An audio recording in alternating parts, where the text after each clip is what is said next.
2024 தேர்தலுக்கு பிறகு எடப்பாடி பழனிசாமி அவர்கள் தலைமையிலான அண்ணா திராவிட முன்னேற்ற கழகம் இருக்காது.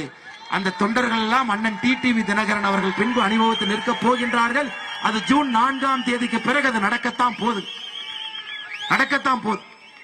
இதை நான் ஓப்பனாவே சொல்றேங்க. சொல்வதில் எனக்கு எந்த தயக்கமோ பயமோ கிடையாது. காரணம் 2021 நமக்கு தெரியும், அண்ணன் டிடிவி தினகரன் அவர்கள் அந்த கூட்டணியில் இருந்திருந்தால் இன்னைக்கு முதலமைச்சர் ஸ்டாலினாக இருந்திருக்க மாட்டார் என்று நமக்கு தெரியும்.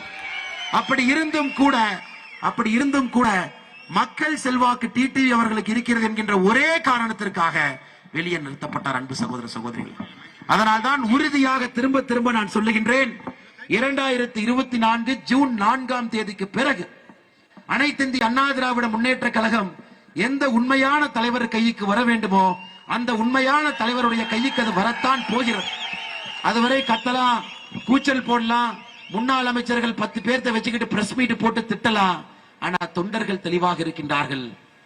யார் இங்கே எட்டப்பன் என்பதிலே தொண்டர்கள் தெளிவாக இருக்கின்றார். அண்ணாமலைக்கு நான் ஏற்கனவே பல பதிலடி கொடுத்துட்டேன். அண்ணாமலை என்னங்க ஜோசியரா? நான் கேட்கிறேன், அவர் என்ன விஸ்வாமித்திரா? எங்க கட்சி அழிஞ்சு போகுது. விஸ்வாமித்திரருக்கு தான் அந்த சக்தி இருக்குண்ணா. அண்ணாமலை திடீர்னு மத்தியில் ஆளுகின்ற பாரதிய ஜனதாவுடைய தலைவராக நியமிக்கப்பட்ட பிறகுதான் அவரை பற்றி தெரியும். அவருக்கு அரசியலே தெரியாது. அதிமுக எத்தனையோ பேரை பார்த்தது. இது ஒரு பீனிக்ஸ் பறவை மாதிரி. அதிமுக பல சோதனைகளை கடந்து வந்திருக்கு. இன்னைக்கு புரட்சி தமிழர் எடப்பாடியார் தலைமையில் இந்த இயக்கம் பெரிய இயக்கமாக, இந்தியாவிலே 3வது பெரிய இயக்கமாக அண்ணா திராவிட முன்னேற்ற கழகம் இருக்கு. தமிழகத்திலே தனிப்பெரும் இயக்கமாக இருக்கிறது.